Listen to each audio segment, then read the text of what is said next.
छत्तीसगढ़ के नारायणपुर में सुरक्षा बलों के लगातार प्रयासों से बड़ी सफलता मिली है। बता दें कि ये 16 आत्मसमर्पित नक्सली नारायणपुर के लंका और डूंगा जैसे नक्सल प्रभावित क्षेत्रों से हैं। आत्मसमर्पित करने वाले जनताना सरकार सदस्य, panchayat militia deputy commander, panchayat सरकार सदस्य, पंचायत मिलिशिया सदस्य और न्याय शाखा अध्यक्ष सहित 16 माओवादियों ने मुख्य धारा में जुड़ने की शपथ ली, जिसके बाद उन्हें प्रोत्साहन राशि के रूप में 50,000 का चेक दिया गया और नक्सल उन्मूलन नीति के तहत मिलने वाली सभी सुविधाएं भी दी जाएंगी।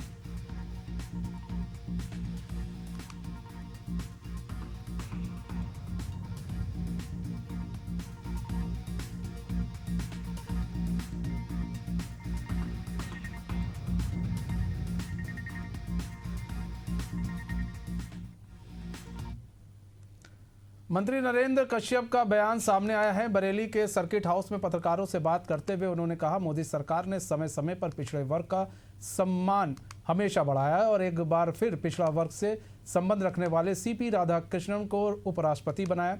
वहीं राहुल गांधी, अखिलेश यादव, तेजस्वी यादव के पोस्ट पर तंज कसते हुए उन्होंने कहा कि पोस्ट में उन्होंने स्वयं को ब्रह्मा, विष्णु और महेश बताया है। जो अपने आप को स्वयं भगवान समझता हो वह हमारी सनातन संस्कृति के विपरीत है।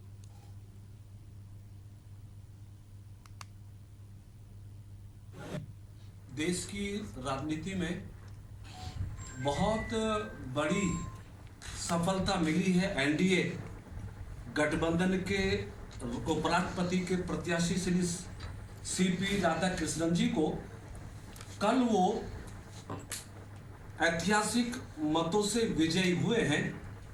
ओबीसी मोर्चा उत्तर प्रदेश की ओर से मैं नवनिर्वाचित उपराष्ट्रपति श्री सीपी राधाकृष्णन जी को बधाई और शुभकामनाएं देता हूं और प्रधानमंत्री श्री नरेंद्र मोदी जी का आभार व्यक्त करता हूं। हरदोई के सवाजपुर विधानसभा क्षेत्र में बाढ़ से हालात गंभीर है। बाढ़ से फसलें पूरी तरह डूब गई हैं। घरों में पानी घुस गया है, जिससे ग्रामीणों को भारी परेशानियों का सामना करना पड़ रहा है। भाजपा विधायक माधवेंद्र प्रताप सिंह रानू ने बाढ़ प्रभावित इलाकों का दौरा किया और ग्रामीणों से मुलाकात कर विधायक ने राहत किट वितरित की और अधिकारियों को हर संभव मदद के निर्देश दिए। फिलहाल स्थानीय प्रशासन और एजेंसियां राहत कार्यों में जुटी हैं।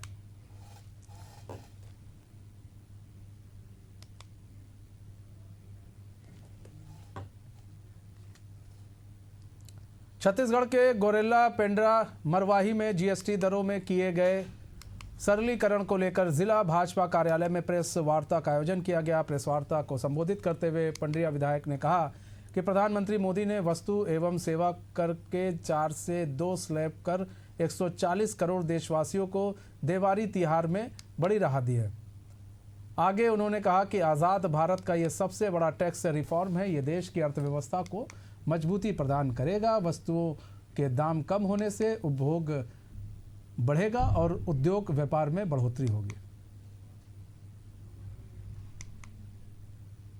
जो छोटे कारोबार करते हैं उनका कहीं ना कहीं उनके दिमाग में रहता है कि हमारे व्यवसाय पे क्या असर पड़ने वाला है। तो मुझे खुशी हो रही है इसको पढ़ करके कि जो सूक्ष्म, लघु और जो मंझले उद्योग हैं उनको इसमें बेनिफिट ज़्यादा मिलने वाले। रोज़मर्रा की जो हमारी वस्तुएं हैं, शुरुआत हमारी, चाहे मैं सुबह टूथपेस्ट के इस्तेमाल से मैं बात करूं, नहाने के साबुन से बात करूं, शैम्पू से बात करूं, या फिर उसके अलावा अगर किसान भाइयों के रूप में बात करूं तो शायद ये दिनचर्या शुरुआत होने के बाद अगर किसान भाई सबसे पहले खेत में जाते हैं तो और किसानी के लिए सबसे महत्वपूर्ण है उनकी उपकरण और उनका ट्रैक्टर, जिसमें बहुत अच्छी कटौती इसमें की गई है।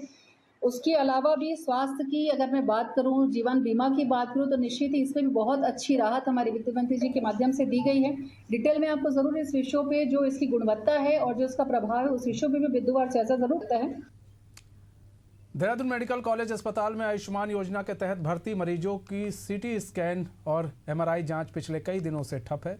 रोजाना औसतन 60 मरीज इस योजना के तहत भर्ती होते हैं, जिनमें से करीब 15 मरीजों को सीटी स्कैन और एमआरआई की ज़रूरत होती है, लेकिन पैकेज कोड की जटिलता और तकनीकी कारणों के चलते ये जांच संभव नहीं हो पा रही है। इस कारण मरीजों को पैसे खर्च कर जांच करानी पड़ रही है।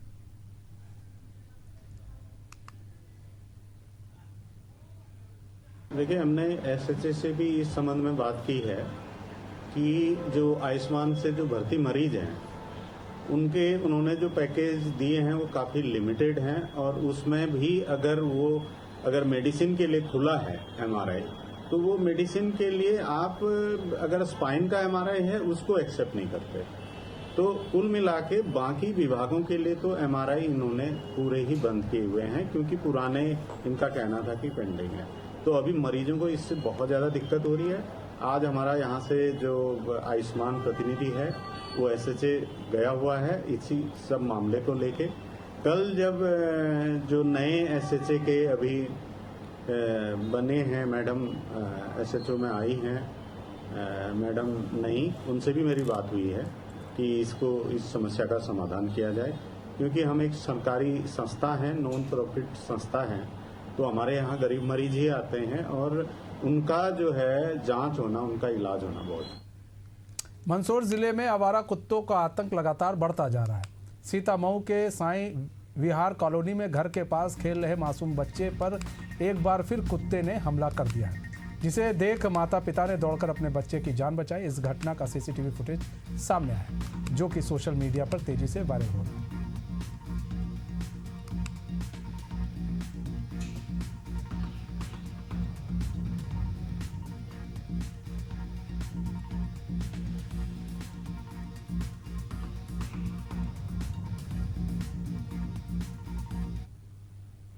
इसी बीच बड़ी खबर आ रही है भोपाल से। हिंदू संगठनों ने किया प्रतिमा पंडालों का निरीक्षण, कार्टून प्रतिमा पर जताया विरोध। हिंदू संगठन ने कारीगरों को दी समझाइश, एआई वाली प्रतिमा बनाने पर रोक लगवाई।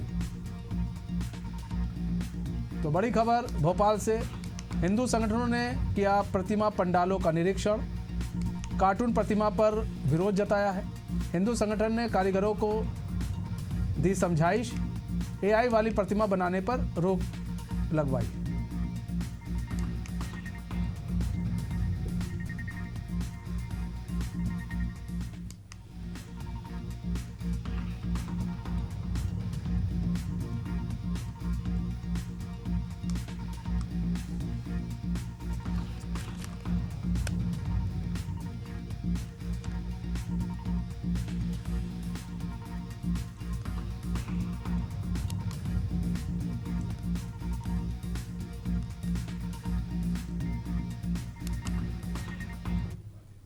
तो रुक कर लेते हैं बड़ी खबर की ओर। तो बड़ी खबर आ रही है ग्वालियर से। बहू ने ससुर पर जानलेवा हमला कर दिया है, चाकू से शरीर पर कई वार किए हैं।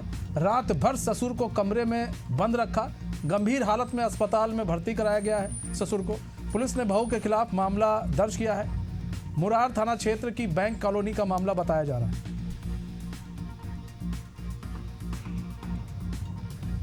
तो ग्वालियर से बड़ी खबर है, बहू ने ससुर पर जानलेवा हमला किया, चाकू से शरीर पर कई वार किए। रात भर ससुर को कमरे में बंद रखा, गंभीर हालत में अस्पताल में ससुर को भर्ती कराया गया है। पुलिस ने बहू के खिलाफ मामला दर्ज करवाया है। मुरार थाना क्षेत्र की बैंक कॉलोनी का मामला बताया जा रहा है।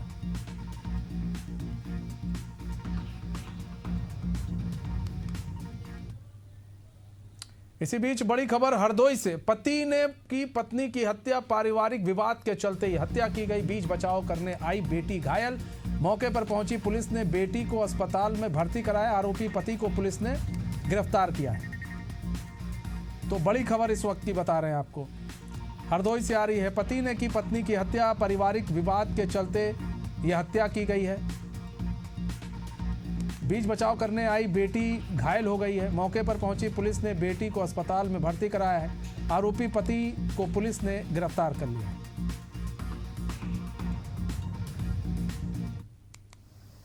दिनांक 10 सितंबर की रात लगभग 11 बजे 112 पर सूचना प्राप्त हुई कि वेदना पत्नी राम सनेही निवासी ग्राम सिकरी थाना अतरौली हरदोई को अज्ञात कारणों के चलते उसके पति राम सनेही द्वारा मारपीट करते हुए हत्या कर दी तथा उसकी पुत्री रेशमा को गंभीर रूप से घायल कर दिया है। सूचना प्राप्त होते ही तत्काल स्थानीय पुलिस मौके पर पहुंची। निरीक्षण घटनास्थल करते हुए पुत्री रेशमा को उचित उपचार हेतु तत्काल सीसी भिजवाया गया तथा मृतका वेदना का शव कब्जे में लेते हुए नियमानुसार पंचायतनामा करते हुए पोस्टमार्टम के लिए मर्चरी भिजवाया गया। तथा प्राप्त तहरीर के आधार पर तत्काल अभियोग पंजीकृत करते हुए आरोपी राम सनेही को हिरासत में लिया गया। अन्य आवश्यक वैधानिक कार्रवाई प्रचलित है। तो बड़ी खबर ग्वालियर से आ रही है। ग्वालियर जिले में टोटी चोर का आतंक। जया आरोग्य अस्पताल से चुराई 6 से अधिक टोटियां। सीसीटीवी में कैद हुई घटना। टोटी चोरों की घटना से अस्पताल प्रबंधन परेशान।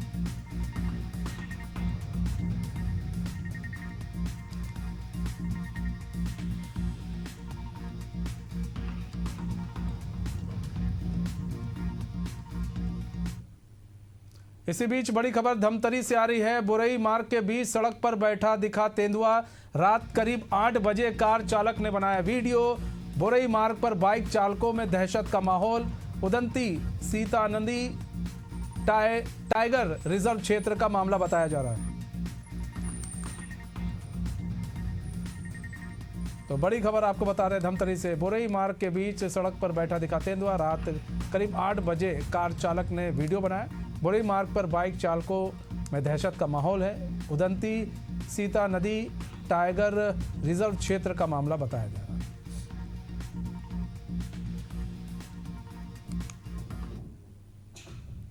जांजगीर से बड़ी खबर आ रही है। चांपा के चंगोरी गांव में लंबे समय से महुआ शराब के गोरख धंधे का भंडाफोड़ हुआ है।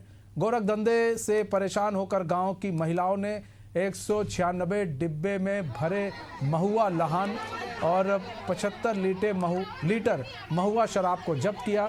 सूचना के बाद पहुंची पुलिस ने एक आरोपी को गिरफ्तार किया है। वहीं फरार 3 आरोपी की तलाश जारी है। एसपी ने बताया कि जिले में महुआ शराब बड़ी समस्या है। पुलिस लगातार कार्रवाई कर रही है और साथ ही महिलाएं भी सक्रिय हैं।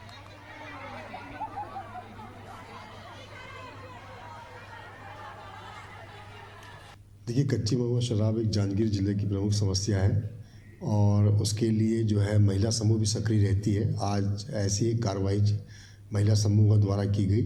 चंगोरा गांव में जो वहाँ की महिला समूह थी, उन्होंने सक्रियता दिखाते हुए लगभग लहान 150 कनस्तर जो है लहान उन्होंने जब्त किया था और करीब 70 लीटर महुआ उसमें थी जो बन चुकी थी, वह शराब का रूप ले चुकी थी।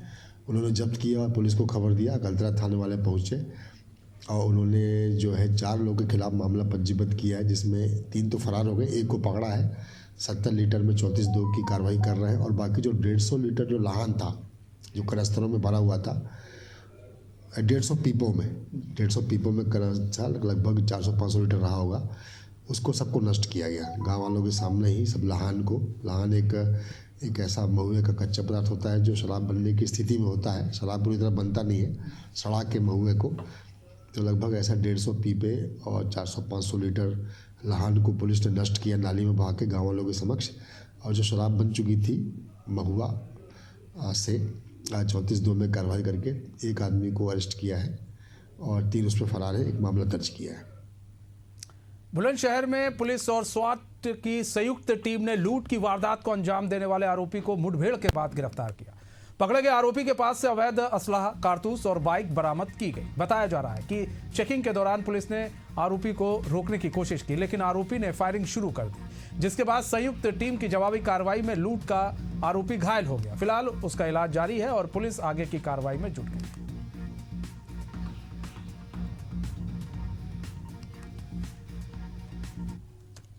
आज दिनांक 10/11 की रात्रि में थाना गुलावटी पुलिस द्वारा संदिग्ध वाहनों की चेकिंग की जा रही थी। जब सिकंदराबाद अंडरपास के पास एक बाइक को रुकने का इशारा किया गया तो वो ग्राम लत्तूगढ़ी की तरफ भागने लगा। जब पुलिस द्वारा उसका पीछा किया गया तो पुलिस अपने आप को गिरता हुआ देख इसने जान से मारने की नीयत से पुलिस पार्टी के ऊपर फायर कर दिया। आत्मरक्षात्मक कार्रवाई में इस व्यक्ति के पैर में गोली लगी है, जिसकी पहचान सलीमुद्दीन उर्फ साहिल के रूप में हुई है। यह कंकड़ खेड़ा का रहने वाला है। अनूपपुर जिले में यूरिया खाद की किल्लत से किसानों की परेशानी अब भी खत्म नहीं हो रही। यूरिया खाद को लेकर अव्यवस्था देखने को मिले। किसानों को समय पर यूरिया खाद नहीं मिल रही है, जिससे किसानों की फसलों पर भी प्रभाव पड़ रहा है। किसानों का कहना है 5 दिनों से खाद के लिए रोजाना आ रहे हैं, लेकिन खाद नहीं मिलने पर वह अपने घर लौट जाते हैं। हालांकि अब बीते 2 दिनों से टोकन बांटा जा रहा है और जब उनका नंबर आता है तो खाद दे दी जाती है, जिससे काफ़ी लंबा समय भी लग रहा है, जिससे किसान समय पर खेतों में खाद नहीं डाल पा रहे। ले आया डीपी यूरिया मिली नहीं मिली, तुरंत पोटास मिला, या मिला। क्या बोलते हैं ये क्या बोला था?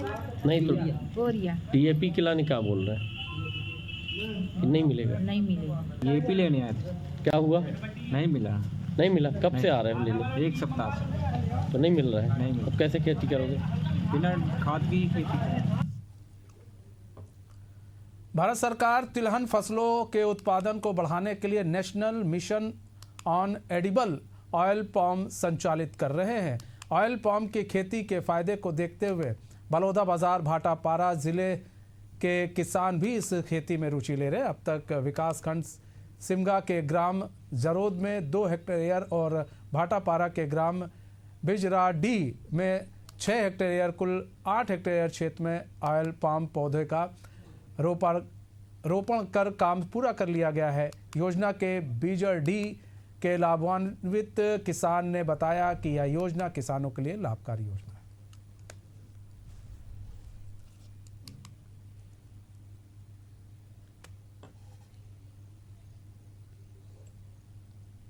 मैं कृषि मेला टेहकम गए रहे तब मोला ये सब चीज पाम ऑयल के बारे में अजय आनंद सर से मोला वाल्मीकि भाग सर से पता चली से, तो फिर मैं वो कांटेक्ट करे हूँ। फिर मोल सर पाम ऑयल के बारे में जानकारी दीजिए, तो मैं इसको लगाना चाहता हूँ करके। फिर वो मेरे ज़मीन को देखने आया, फिर वो बोले कि ये सब चीज़ बढ़िया है सर, लगा लो करके। फिर मैं उसको बोला लगा लूँगा सर, आप बताइए क्या क्या वो है अनुदान करके। तो वो बोला है इसमें 50,000 का बोर खनन है, तार घेरा है 20,000 का, और पंप सेट है 20,000 का, और तालाब गहरीकरण का है 1.5 लाख, और ट्रैक्टर का है 2 लाख रुपया, और इसमें जो लेबर खर्च लगता है वो भी है अनुदान। जी सर, ये भारत सरकार की महत्वपूर्ण योजना है खाद्यान्न तेल में आत्मनिर्भर बनाने की। इसमें national mission on edible oil palm का स्कीम चल रहा है, जिसके बहुत सारे सब्सिडी मिल रहा है गवर्नमेंट की तरफ से। यदि किसान पौधा लगाते हैं तो उनको 29,000 रुपये का 143 पौधा दिया जाता है।